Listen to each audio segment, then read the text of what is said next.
She walked in with her husband wrapped around her body. That's when I realized it wasn't human. It was a snake. I am 28 years old. You can call me Linda. This happened when I was living and working in South Africa, far away from my home country. I had left everything behind because I was desperate to provide for my young son who was being raised by my mother. I thought I had found a miracle when I got a job as a live-in maid for a very rich woman. At first, everything looked perfect. The house was huge, the money was good, and my boss, she was beautiful, powerful, and mysterious. But something about her life didn't make sense. She had no husband, no children, no visitors, no friends. Not even once did I see a man come to see her. At first I told myself it wasn't my business. But after about 5 months, the silence in that mansion started to feel heavy, almost unnatural, like the house itself was hiding something. One evening, I finally asked her. I remember my voice shaking when I said, "Ma'am, how can someone so rich, so beautiful, live completely alone?" She looked at me in a way I still cannot forget. Not angry, not surprised, just amused. Then she said something that made my stomach turn. "I do have a husband. Tonight, I will introduce him to you." I thought she was joking. That night, I went to sleep, laughing at myself for even asking. But sometime after midnight, I felt something strange, like someone was watching me. But then I was sleeping, I was dreaming. My boss was standing in my room, and in her hands was a large snake, something like a python. I couldn't scream, I couldn't move. My whole body felt frozen, like I was trapped between sleep and reality. Then she said softly, "Don't be afraid. This is my husband, and I don't mind sharing. Since you have seen him, we now need to share." I honestly thought I was dreaming. Nothing felt real. My mind kept telling me this couldn't be happening, but my body reacted in ways I still don't understand. When morning came, she casually asked, "How was your night? What did you dream about?" I lied. I said I don't remember anything. But the strange nights didn't stop. For days, then weeks, I kept waking up feeling like someone had been with me. There were physical signs that I couldn't explain. Yet I never saw anyone enter my room. But there was that discharge, like I had been with a man. I started fearing sleep. Then one night, it didn't happen in a dream. I was fully awake. I was preparing for bed when she came in again. This time, there was no confusion, no sleep, no excuses. Everything that had happened in my dreams repeated itself in real life. He's perfectly calm, Linda, see? Please, get it away from me. He won't bite unless I tell him to. I can't breathe. Afterwards, she smiled and said, "Now you have properly met my husband. His name is Clive." "Clive?" She said it like she was introducing a CEO. From that moment, my life changed in ways that still feel unreal. She told me I was no longer her maid. She said we were now partners, equals. We cooked together, cleaned together, laughed together like nothing was strange. And every day, she gave me large amounts of money. Money I sent back home, money that built my mother a house, money that bought land, money that changed my family's life. My mother believes I work for a big company. She calls me her miracle child. If only she knew the truth, that I'm paying a price for all this. Every time those nights happened, I started bleeding. Sometimes I could barely walk. Sometimes I felt pain I couldn't explain to any doctor. Sometimes I would look at my pants and I saw live worms that were coming from inside me down there. I finally went to a prophet at an apostolic church. I didn't tell him everything, but he looked at me and said something that still echoes in my mind. Some doors, once opened, cannot be closed. Pray for mercy and prepare yourself, for your days are numbered. I asked him what it meant.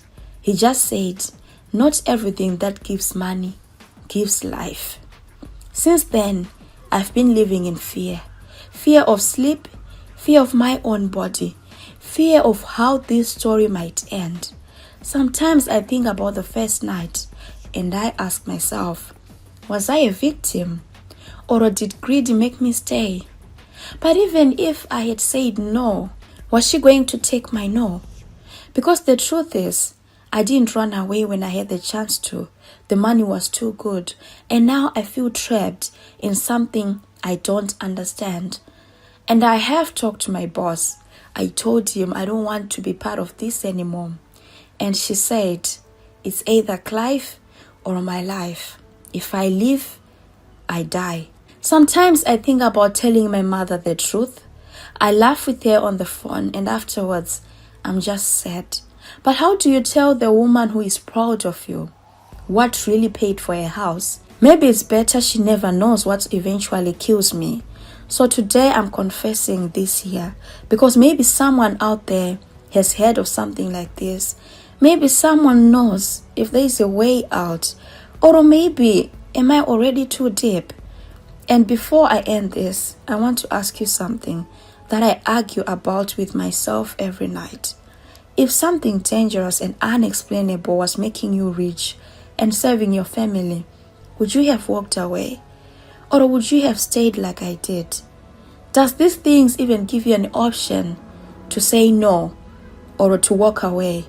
Because sometimes I wonder, did I choose the money or did something choose me first before I even knew it?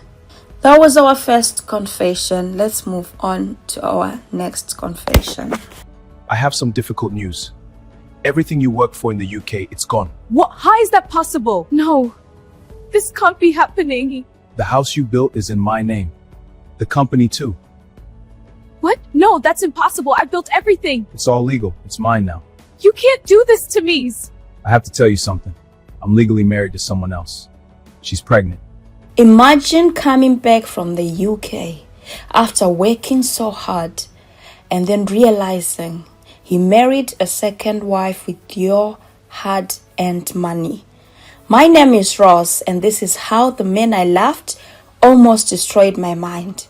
This happened when I was 25 years old, living in South Africa. Tim was 28. We called each other husband and wife. But looking back, maybe we were just playing house. There was no wedding, no traditional ceremony, no bride price paid. Nothing that really protected me. Just love. Or at least what I thought was love. We had two beautiful boys together. I worked at a bank, a respectable job, stable income. Tim, he didn't work. Not at all. He wasn't even looking for a job. Every morning I woke up before sunrise. I cooked, I cleaned, I bathed the kids, I prepared their school uniforms. I made breakfast for my husband. Then I would rush to work while he stayed at home. Sometimes people would ask me, doesn't it bother you that your man doesn't work? That he's not even making an effort to look for a job? And I would always defend him. We are building together. His time will come. I believed in him more than he believed in himself. We lived in my late parents' house. They had passed away. So the house was basically mine. No rent, no pressure. Life felt secure. Then my sisters from the UK started calling me constantly. Rose, come here. There are better opportunities. You are wasting your potential that side. At first, I refused. How could I leave my children? But Tim convinced me. He said, go, find a job. Once you settle, I will join you with the boys. We made a plan, or at least I thought we did. I moved to the UK alone. Those who have worked in care jobs know the truth. It is not easy money. I worked day shifts, then night shifts. Sometimes I slept only a few hours before going back again. I cried many nights from exhaustion, but I kept going because I had a picture in my head, my family living together in a beautiful house. I sent money home every month, school fees, food, clothes, building materials. After 1 year, I had achieved something huge. I had finished building our dream house back home, whilst taking care of my husband and kids at the same time. I thought this was the beginning of our happy ending. It was actually the beginning of my nightmare.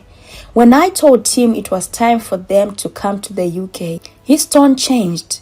He said, "I've been thinking, I don't want to relocate anymore." Just like that. No emotion, no apology, just a decision. Then he added, "The boys are in boarding school now. They are not moving either." I felt something break inside me that day. But love makes you stupid sometimes. So I decided maybe I should just go back home. Maybe he has a point. The boys need stability. So I left everything I had built in the UK for him. I even sent more money before returning. We agreed to start a business together. I bought 2 cars, one for him, one for myself. I thought I was coming home to my family. I didn't know I was coming home to betrayal. While I was working myself to exhaustion overseas, Tim was living like a king. The kids were in boarding school. And yes, you guessed right. He had a girlfriend, another woman. He was moving around freely like a single man, while I was sending money like a wife. I knew nothing at all, never suspected it. The day I arrived, he didn't even pretend. He took me to my parents' house rather than taking me to our new house, and he sat me down like someone delivering business news. Then he started talking, and with every sentence, my world collapsed. He told me he started the business, but it was registered in his name. He paid bride price for another lady, another woman. They had a court wedding. She was now legally his wife. Meanwhile, I had given him years of loyalty and 2 children, and I had nothing official, nothing at all. All this was not done for me. Then came the worst part. The house I built, he put it in his name, even though we had agreed it would be in our boy's name. He had already moved in with her, and she was pregnant. When I asked to see the house I paid for, he said something that still gives me chills. It wouldn't be safe for my wife if you knew where we lived. At that moment, I realized I meant nothing to him. Nothing at all. Everything was gone. The cars, his name, her name as well. The business, his. The house, his. My sacrifice, meaningless. I became very sick after that, not just physically, mentally as well. I stopped eating. I couldn't sleep. I cried until I had no tears left. I was hospitalized for depression. I lost so much weight people thought I was dying. Eventually, I was admitted into a psychiatric hospital. Yes, I actually lost my mind because of love.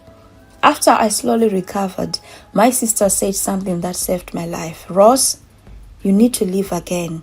This place is killing you." This time I left with my boys, not for work, for survival, to start my life over.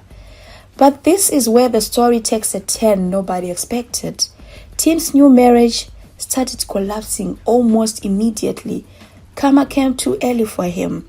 His wife cheated constantly. The business, it failed. Then he discovered something devastating.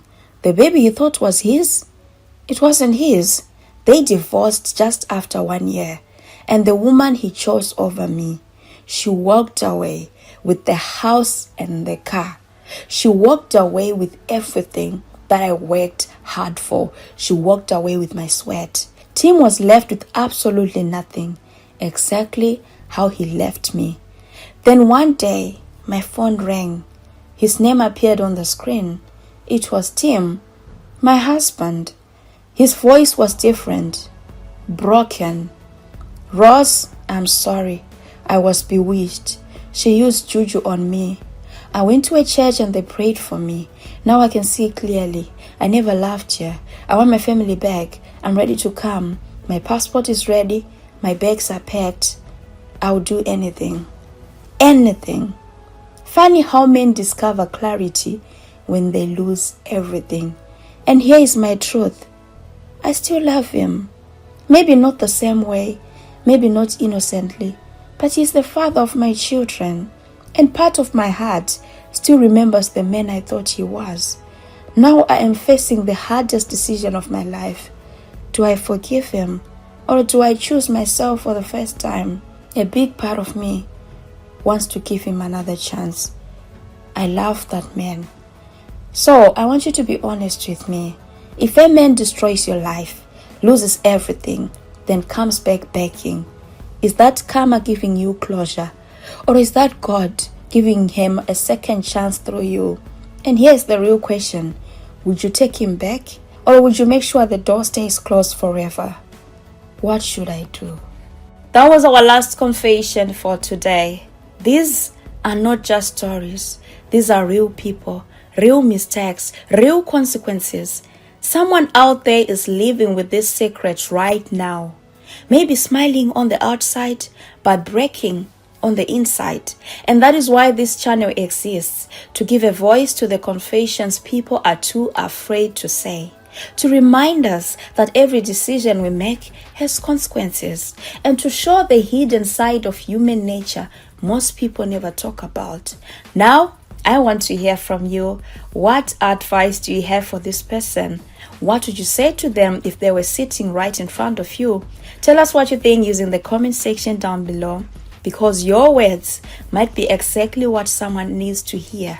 If you are drawn to real, raw, and sometimes disturbing human stories like this, subscribe and like, and explore more confessions on this channel, because trust me, there are many more stories here that will shock you, disturb you, and make you question what people are truly capable of. And remember, everyone you meet is hiding something. Even you are hiding something. I'll see you in the next video. Thank you for watching and have a lovely day. It's moving. Get it off. Stay calm, Linda. It's just curious. Curious? It's wrapping around me. It won't bite. Just watch.